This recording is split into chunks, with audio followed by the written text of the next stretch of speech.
Hello and welcome to our Homestay orientation. In this video, we hope to cover important topics that will support you as a homestay. We want to ensure our homestays in our program have the tools for success while creating a warm and welcoming environment for the students that are in Canada. Our district is honored to operate on the unceded traditional territories of the Matsqui, Kwantlen, Katzie, and Semiahmoo First Nations. I would like to introduce you to our homestay team. Myself, Brad Hendy, as a homestay manager, Nicole Wardbald, the homestay coordinator for Langley Secondary and DW Poppy, Vaidehi Sivan, homestay coordinator for Brookswood Secondary, Langley Fundamental Secondary, and RE Mountain Secondary, and Kim McDermott, homestay coordinator for Langley Fine Arts, Aldergrove Community Secondary, and Walnut Grove Secondary. We want to thank you for being a homestay, creating a warm, welcoming environment, having a sense of belonging, spending quality time with your students, building trust, and sharing our local culture is just some of the great things that you do as a homestay, so thank you for that. One of the best things you can do for creating a welcoming environment is connecting with your students prior to arrival. Families who make an early connection with the student and show an interest in the student's experience will often have a successful placement. As students arrive, it's important to ensure their needs are met. Small things like taking them to the grocery store and shopping, allowing them to pick their snacks goes a long way in creating a sense of belonging and a welcoming environment. Cross-cultural communication is a great tool for homestays. Often words and directions get lost in translation between students, homestays, coordinators, agents, and natural parents. As Canadians, we often use words like should and maybe, thinking that we are being direct when some might perceive this as being passive. The best way to communicate is to use clear, straightforward expressions using only as many words as necessary, and to ensure your pace and speed are appropriate. Here are some quick mentions to help you along the way. Phonebox is a valuable tool. Students can get a SIM card delivered to their home country and have a working phone when they land in Canada. This is a great pay-as-you-go system that natural parents can pay from their home country.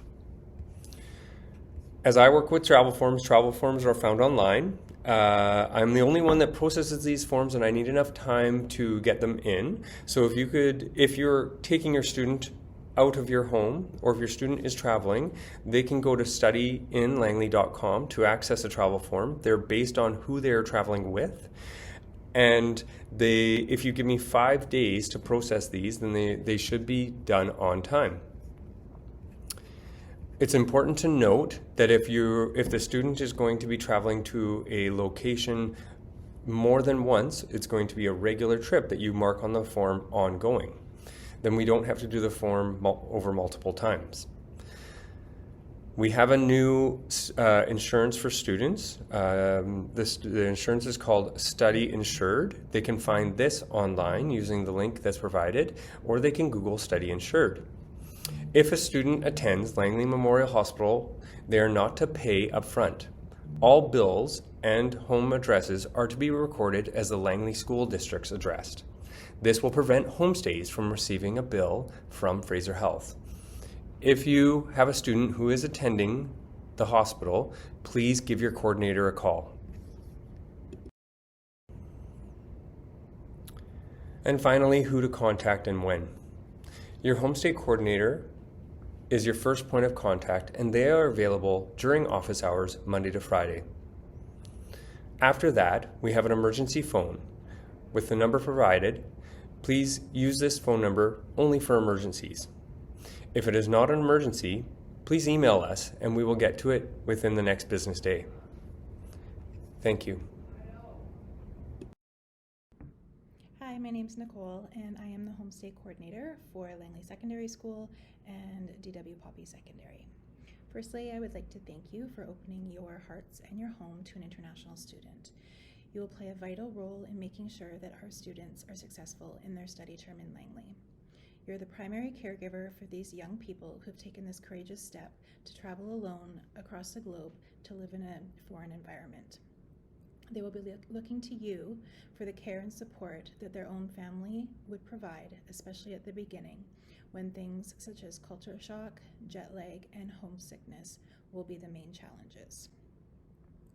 Welcome and first impressions are incredibly important. It will be key to make the first few hours, days, and weeks as welcoming and comfortable as possible for the student. In my experience, one of the most common reasons students request homestay moves, besides food, is because they do not feel a connection or do not feel welcome in the homestay. So I would like to talk to you about a few things that I feel are important in order for your student to feel welcome in your home. Upon their arrival, the student is likely going to be feeling nervous or anxious, so do what you can to make the process as smooth and comfortable for them as possible. If you have little kids, might be a nice idea for them to make a little welcome sign for the student. That can always make them feel really good. Sometimes families will make a little welcome bag or basket to give to them or leave in their bedroom.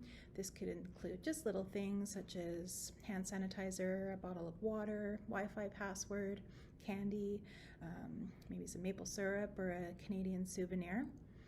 It's a nice kind of icebreaker and nice way to kind of welcome them into your home.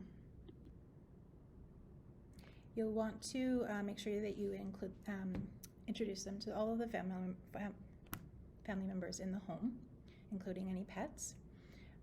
Then give them a quick tour of your home, but at this point, do not overload them on the details. They will be tired from a long trip and will likely be able to remember the house rules and instructions better after resting.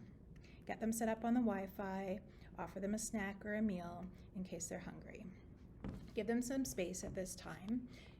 Encourage them to connect with their natural parents if they have not already done so, and just to let them know that they have arrived, and then give them some time to unpack in their bedroom or maybe have a quick nap, something like that.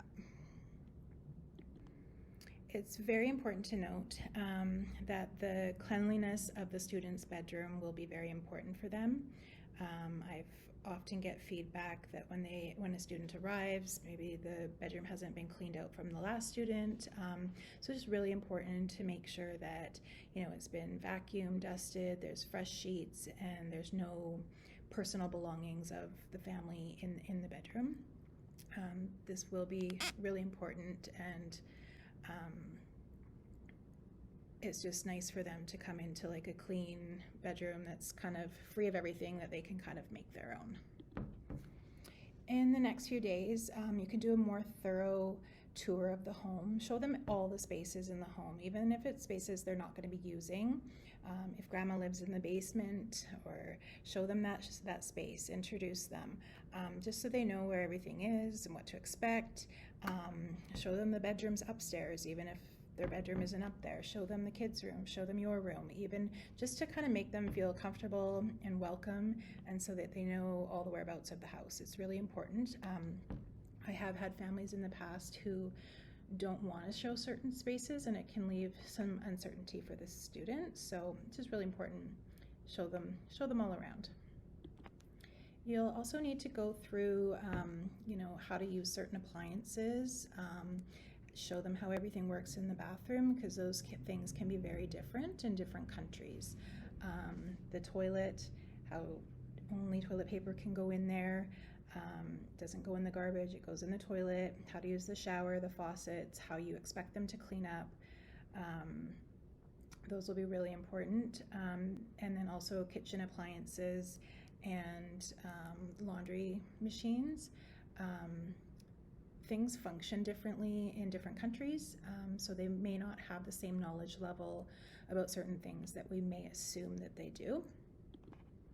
You will also need to show them things like the garbage, recycling. Recycling is probably very different here than it might be in their country. How the door locks work. Do you want them to take their shoes off when they come in the home? Are shoes okay? Every family's different, so you're really going to have to be clear on your expectations. Even thermostat settings in their bedroom, things like that.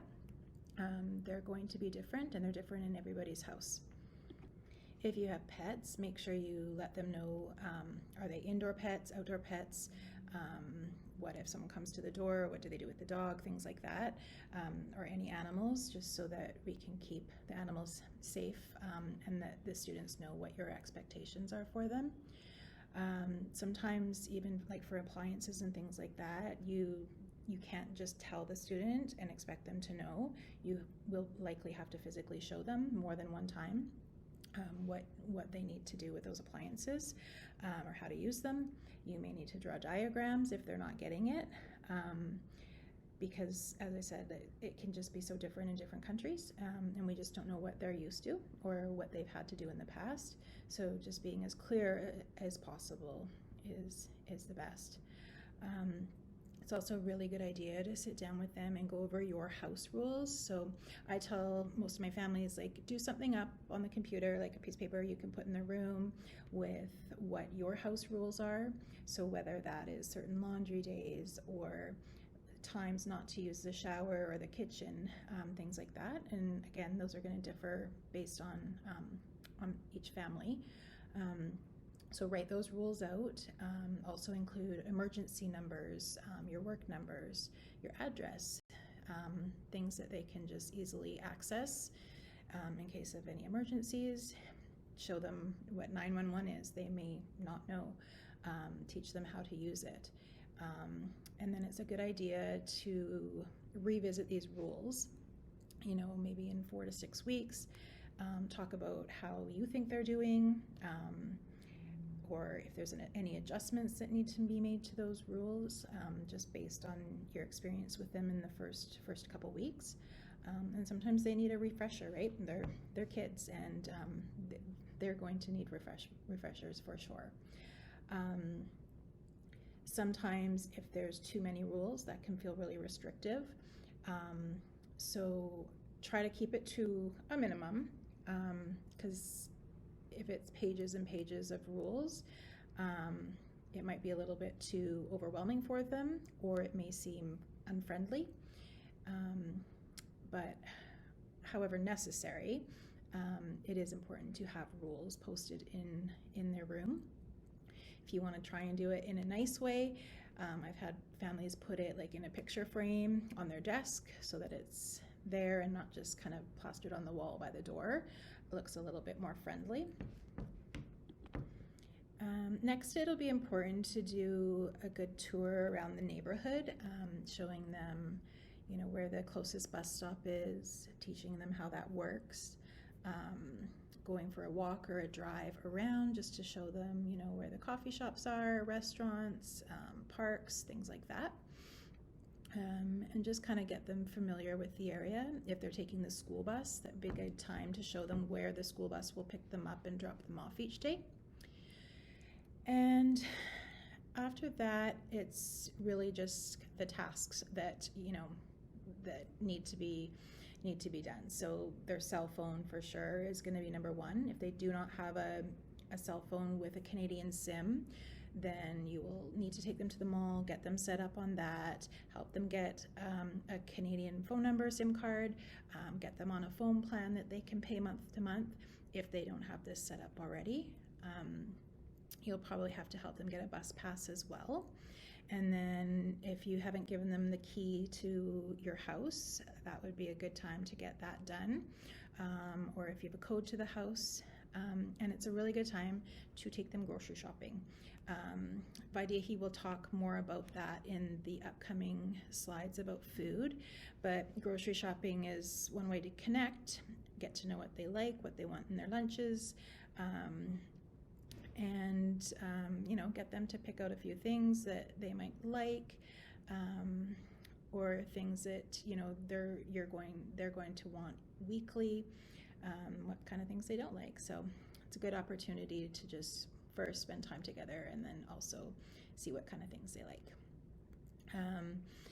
Connecting this first week especially, they go to their orientation, and then they're going to have 4 or 5 days off, and then they're going to start school the following week.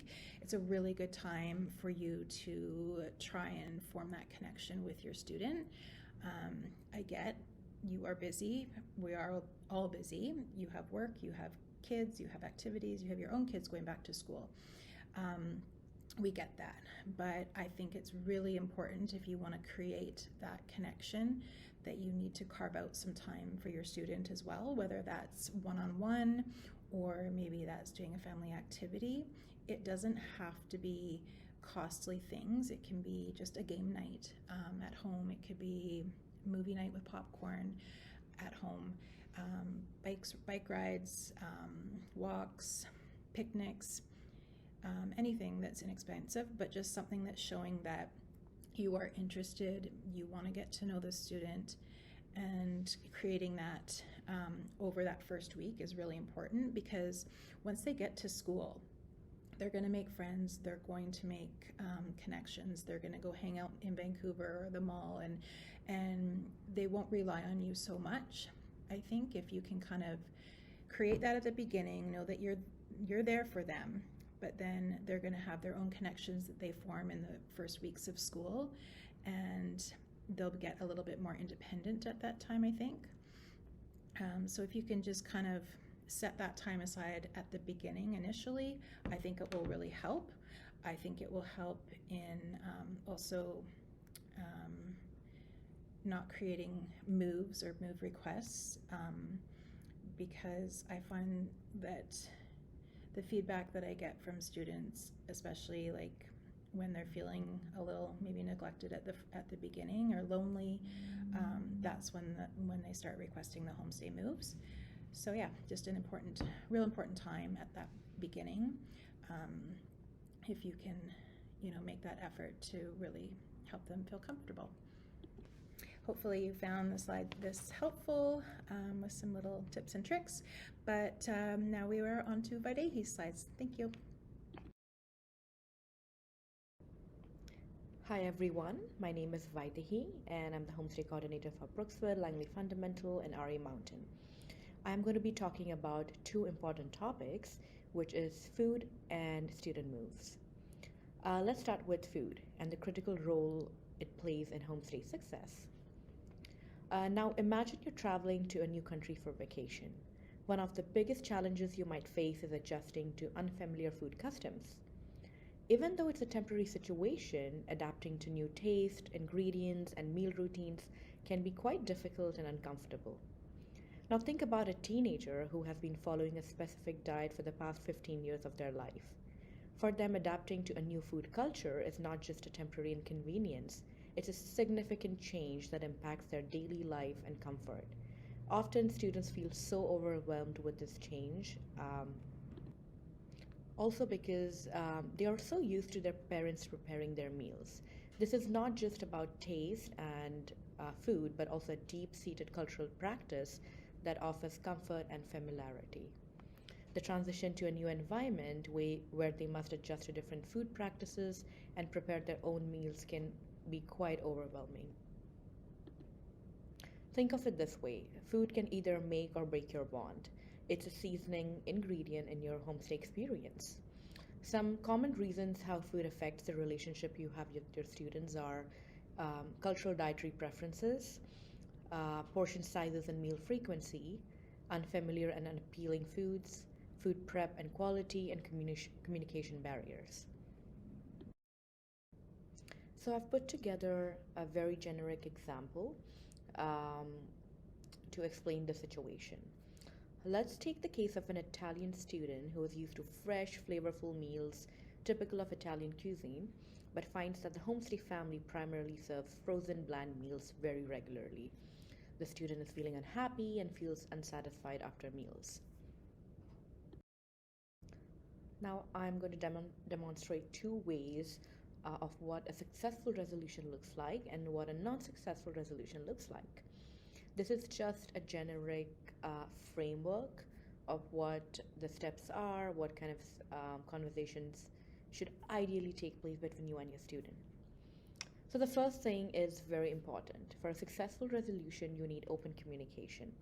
So ideally, the Italian student discusses meal preferences with the host family upon his or her arrival. The host family agrees to incorporate more fresh ingredients and Italian recipes, at least on some occasions. A compromise solution may look like this.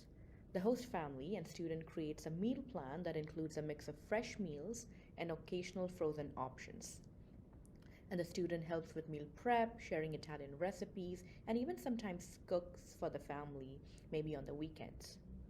The positive outcomes in this situation is that the student is feeling more satisfied and content with the meals. He or she is not, they're not left feeling hungry, and they're feeling less homesick as well. There is an improved relationship and understanding between the student and host family. So, as you can see, just with a little bit of communication and a little bit of compromise, you are able to work this out very successfully with your student. Now, let's take a look at what a non successful resolution looks like. It starts with lack of communication. Yes. The Italian student does not express dissatisfaction to the host family, often because they fear confrontation and a fear of judgment as well. The host family continues serving primarily frozen bland meals. They have no idea how dissatisfied the student is, and they continue to do the things their usual way. There is unresolved discontent. Student remains unhappy and feels unsatisfied with meals. He's often so hungry, complains to the friends, their homestays, the homestay coordinator, or mainly talks to their parents who are back in their home country. There is a potential for ongoing frustration and discomfort which keeps growing and growing. The negative outcome is a strained relationship between the student and the host family. The host family thinks the student is withdrawing, doesn't communicate, doesn't really know what's going on. A decreased overall satisfaction with the entire host family experience. In our experience with homestay families and students both, we have realized that the key to make things work with the food situation is balancing comfort with practicality. We want to clarify that our goal is not to suggest that homestays should operate like hotels, but rather to emphasize the importance of meeting halfway with your student. Our aim is to ensure that students feel comfortable and supported during their stay, which involves some thoughtful adjustments in how food and meals are managed. This doesn't mean providing elaborate meals or treating the student like a guest at a hotel. Instead, it's about making reasonable changes to accommodate dietary preferences, ensuring appropriate portion sizes, creating a supportive and positive environment, and communicating honestly, not just with your student but with your homestay coordinator, that what you can offer and cannot offer. Sometimes we don't know what's happening with the meal planning. It's nice to just send us an email and tell us, okay, this is what you can offer to the student, and the student has different expectations, and then we can work through it. The objective is to help students feel comfortable at home and kind of reduce their homesickness by offering that right kind of balance. Before I move on to the next topic, which is student meals, I do want to take a moment and acknowledge that it is equally very difficult for homestay families to find that middle ground. We understand that it is not easy to change your diet plan or change your grocery list. So we do recommend start with small steps. Don't change the entire meal plan, don't make major changes, but like I said, balancing it with the right compromise and understanding how you can meet halfway with your student goes a very long way. And that is the essence of the homestay experience. You are inviting someone from a different country into your home, and it will take some time to understand what they need, what you need, and how you can compromise. Moving on to our next topic. As you know, in the Homestay Handbook, we have described types of student moves. They are categorized into non emergency and emergency. Emergency is often flood in the house, violation of school or program rules, death or sickness in the family. Non emergencies, if you sell your house, the bedroom is no longer available. But things are way different when they turn out in reality.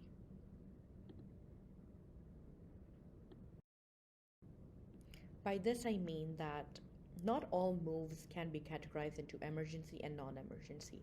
A lot of times, non emergency topics turn into emergency if not dealt with in a right time. And by this, I mean that, based on trends from the past couple of years, our team has identified several common reasons why students often request a homestay change. And these lie on a spectrum. Like they can happen individually, they can differ on um, the degree by which they affect a student and homestay. For a homestay, this issue could be on a scale of 1 to 10, it could be on a 5, meaning it's neutral. But for a student, it could be at an 8, and they are really getting very upset and overwhelmed with the presenting issue.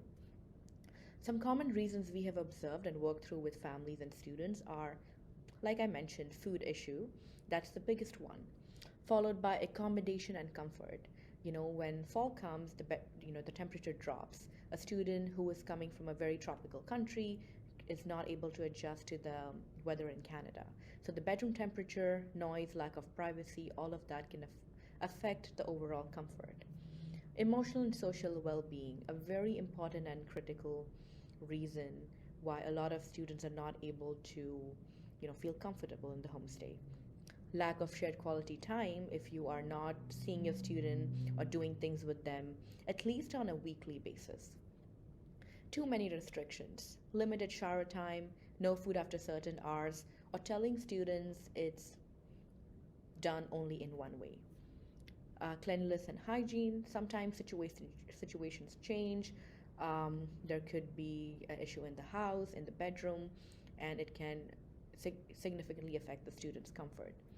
Safety, um, and the last one is household dynamics. The last one is an interesting one because it is the most sensitive topic. Sometimes, not sometimes, often life happens to us. We have situations, spanning a professional life, personal life, and when a stranger who's a student becomes a part of your family, it often is very difficult to incorporate them into your personal life. So, for example, when we approach homestays with a situation we might have overheard from a student, we want to ensure we respect your privacy, and we want to ensure that everything you share with us is confidential. But at the core of that interaction should be our willingness to be patient with you, understand your situation, and you being honest with us that hey, there has been a change in our family dynamics, or there has been a job change or a career transition, and I would need more support from you with supporting the student. And we are happy to support you and understand ways in which we can try and do things differently for you and your student. Understanding student moves can be very helpful for you as a homestay, um, because the primary contact for both you and your student is one person, which is the homestay coordinator. And students often have a fear of confrontation. They try to come to us first because they don't want to hurt your feelings directly. And I want to just put a reminder that these are teenagers. Students do not have the best communication skills developed yet, so they do rely on us as adults to communicate and try to find solutions. The student perspective of living in someone's house, there is so much power in their head which the homestay holds. Like losing a homestay spot can feel so scary because it's your safety blanket in an unknown country. Imagine a student who is feeling so scared that if they try to talk about their feelings or their needs, they might just lose the homestay spot. So it's very important to let them know that they're safe in your house, you are willing to work things out, and with the homestay coordinator's help, things can improve. Factors outside your control are, we discussed the factors inside your control, and there are different ways to manage it. But outside your control factors are like a student who's here for 3 months versus 10 months. A 3 month student is, desperate to make things work and make the most out of this stay, versus a 10-month student has more time to be patient and see how things go. Sometimes the decision of move comes from the natural parents, and in those situations, even we are not able to do much. So, an important reminder is that don't try to take this personally. Understand that student moves are not a reflection of you personally. We love having you as homestay families. We understand that the many, many families we work with have diverse needs, their situation changes, and we really value them. So, nothing personal. Moves do happen. It can happen to anyone, for a homestay who's been in the program for 15 years or a homestay who's just started. Patience and cooperation ensures that we can support you in the best possible way and that we've got your back. I do know that a lot of homestays want this support, and I want to assure that all of us at the homestay team try to make things work out for you because we also want the best for you. You might wonder that, okay, so my student is having one, two, three kind of different issues. How do I approach it? How do I communicate effectively with my students so that they know you care? Here are some example statements of effective communication. Um, let's take the first one. I would love to include you in planning our meals. If you have any favorite dishes or recipes, feel free to share them and we can cook together. A different variation for the food situation is I always tell my students, share 5 things with your homestay which you really love. For example, you could love apples, you could love oranges, you could prefer to have chicken over beef, or you could love salads with a particular dressing. And I always tell my students in the orientation, your homestay cannot accommodate it every time, but it's nice to share it with your homestay so that maybe, one day there is a sale happening at the grocery store and they do remember those 5 things you shared with them and they will be happy to accommodate. Um, let's use another example. Yes, I'd like to make sure you feel supported while you're here. How about we have regular check ins to how you're doing?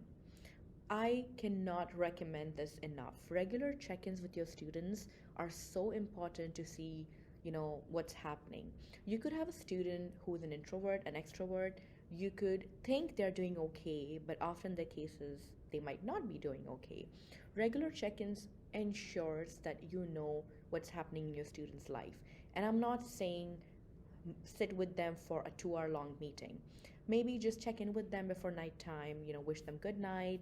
I hope your day was well, and let me know if there's anything important happening at school.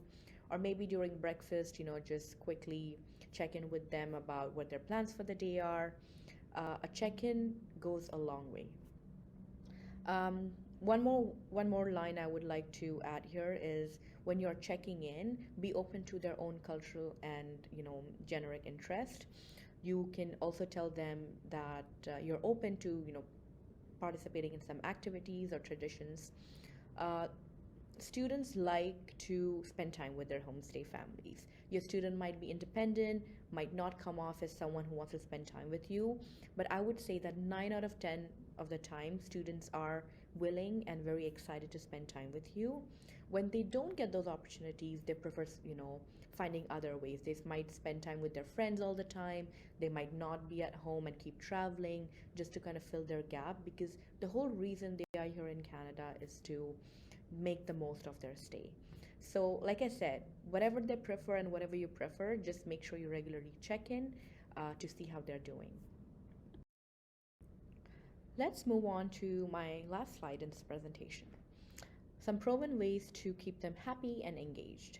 The fundamental belief of the Homestay program is that when you invite a student in your home, into your life, into your family, you're treating them as if they were your own children or family members, and how you would be expected to be treated by them if you were in their country. This is the fundamental belief, and we do hope that all homestays are on the same page as us on this one. In my experience with students, I've consistently observed 2 key issues. First one, I feel so uncomfortable communicating this with my host family. They're going to hate me, they're going to judge me, and I anyway don't feel included, so what's the point? This is a foundation for failure. If your student is feeling that way, it is probably a red flag. While the specifics of the concerns may vary, like everything I discussed for the various reasons why they move, the underlying theme is a growing sense of isolation in an unknown country. The feeling of detachment can often make students desperate to move, which is often why if you are new and if it's your first move and you've suddenly realized the student doesn't really want to be here, you are left feeling very blindsided. But here is a framework you can follow and can help you understand how to reach out to your students. The sentences I mentioned in the previous slides, they often um, show these 4 things. The first one is a willingness to accommodate preferences to some degree. Like I said, you don't have to change your entire way, but there has to be some willingness to accommodate preferences. And you can also tell your students Well, I'm willing to meet you halfway, and I hope you're willing to meet me halfway as well. The second one is inviting participation. Encouraging participation in activities or decisions such as meal planning, cultural sharing, activities to help them feel included and valued. And one example can be, hey, you're here with me for 5 months. I know you have your friends and you might have some, trips booked with the school district, but here are two things I really want to do with you. Maybe take you to the pumpkin farm, or take you to the movies, or go for coffee with you. This ensures that your student knows that you're interested and you're encouraging participation between the two of you. Fostering connection. Suggesting regular check ins, like I said in the previous slide, you just have to let them know you're there for them. And they will not be able to read your mind just as you can theirs, but just a simple text message or, bi weekly check in saying, hey, I'm here for you if you need anything. I'm just here to talk to you. Maybe you've had a tough day at school. That goes a very long way. And I would like to share that the number of students I've met while I've been in this position, every student who has been happy has told me one thing. They feel connected to the host family. My host family really cares for me, and that makes all the difference. The last one is showing interest and support, demonstrating genuine interest in the students' needs. These students are coming with a preconceived notion that, hey, I'm going to Canada, my homestay is so excited to welcome me. And like Nicole mentioned in the previous slides, your first impression matters. So demonstrating genuine interest, it doesn't have to be taking them on trips or giving them gifts, but just showing that you care and verbally and non-verbally showing support goes a long way. Thank you so much. That was my portion. Over to Kim. Hi, my name's Kim McDermott, and I am part of the Langley School District Homestay team, and I work as a homestay coordinator. We are super proud in our international program in Langley to be able to have and to offer an in-house district homestay program. Our district homestay program typically serves international students who are in the secondary school system between grades 8 to 12. It takes a village to support our international students who come from us from all over the world. It also takes a village to support our homestay team. We are as successful as the team that we work with, and we work with a great group of administrators, international student coordinators at the schools, and our dedicated program staff here at the school board office. We also take tremendous pride in acknowledging our homestay families. We know the work that you do to support our students, and we're grateful every day for everything that you do for them. We also understand sometimes it can be a challenging role and that you need support. We are wanting you to know that we support both the homestay family and our international students.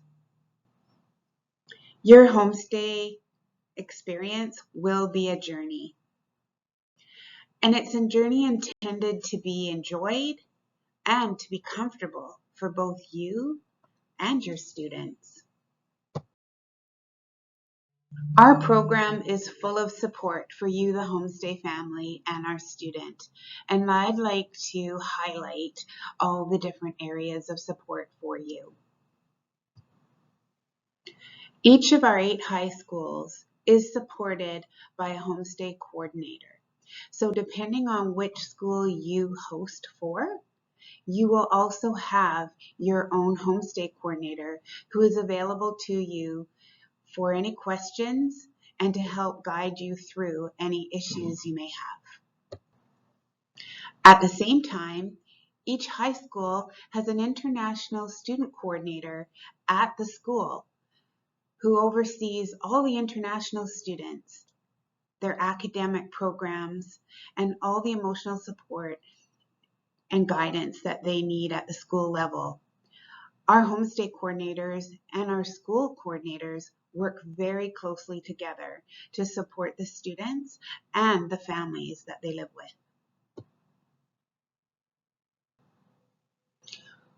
When you first join our program and apply to be a host family, there is a vetting process that you will go through.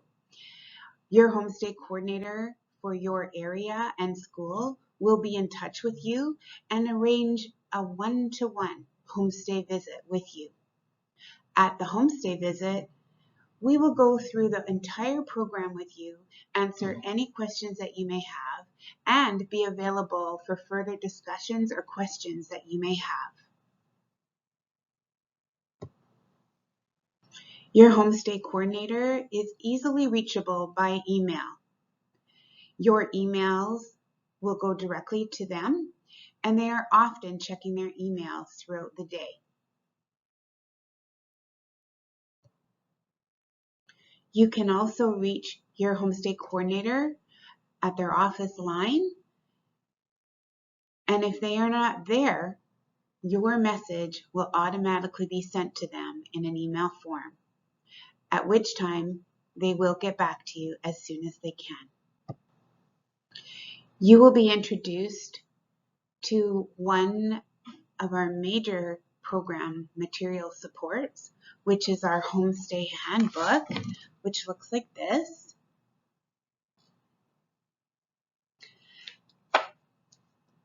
This can be found on our district website, which is also a huge area of program support for you.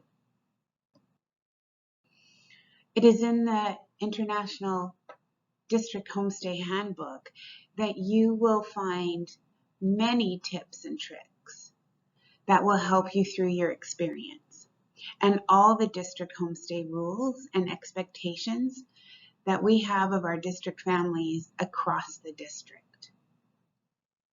If you ever have any questions about these expectations, please do be in touch with your homestay coordinator. At the same time, your students, when they arrive, they will also receive a student handbook. This student handbook mirrors the district homestay handbook, where they will also learn of their responsibilities as a district homestay student in our program, and they will also learn of our district homestay families' responsibilities in our program. I mentioned our school district website. It is also a big resource for you. You can find it at www.studyinlangley.com. If you go under the homestay section, you will find program materials such as our homestay handbook, our student handbooks, travel forms for students, and many other tips and tricks.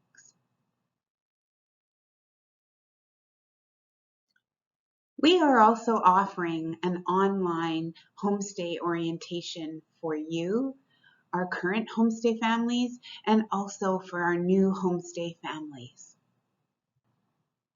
Before the beginning of the school year, you will be sent a link to this presentation orientation, and you will also be asked to put in a word so that we know that you have watched our presentation. We strongly feel that watching this presentation will help you have a successful experience. The word that you're looking for is inspire. During this presentation, you will have heard from our other homestay coordinators with examples of ways that you can welcome and make first impressions with your new students.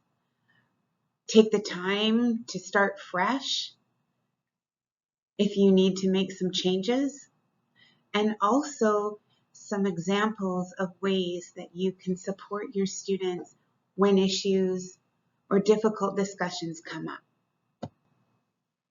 We also ensure that our students receive a student orientation. Typically, students will receive their orientation at the beginning of their school year or their term. This is done in a large group setting the last week in August, where students will meet their international school coordinator at their school and also have a tour of their school. They will also have a presentation from their homestay coordinator going through all the district homestay expectations and rules.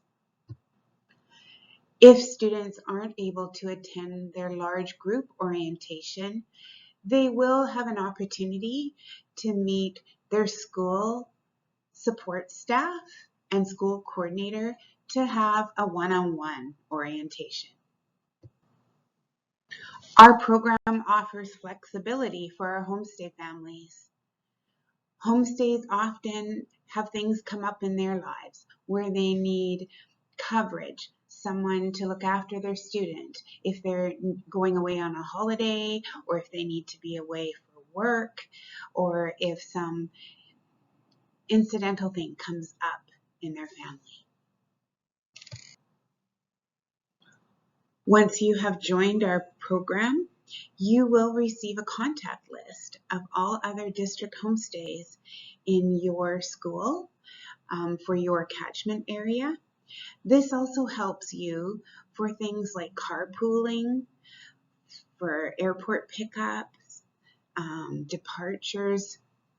It also helps you if you need short-term help covering your student.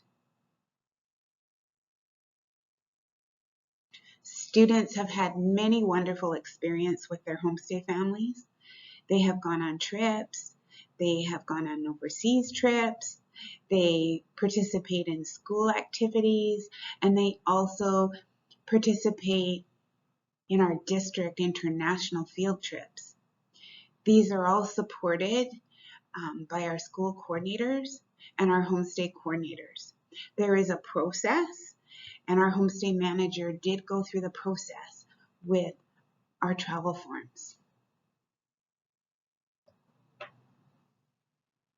Our team enjoys sending out a newsletter to all of you every few months. In the newsletter, we put tips and tricks that are shared to us by our homestay families. We share reminders for upcoming events or community days. We suggest things that are going on in the community that you could try or check out with your students. We also enjoy your photos with your students, and we showcase those experiences that you do with your students in our newsletters. Many families find that inspiring to them, and they enjoy having the suggestions. In the case of an emergency, we also offer a 24-hour after-hours emergency line that you can call. The number is 604-764-8815, and we recommend that you put this in your cell phones, and we also ask the students to put this number in their cell phones. We hope you've enjoyed this orientation presentation. We hope you understand your role in our district homestay program and that your support is imperative to the success of our students' experience here in Canada. Your homestay team is here for you. Please see the contact information in this slide so that you have our emails and our phone numbers for direct contact. Thank you for taking the time to watch this presentation, orientation, and don't forget the word is inspire.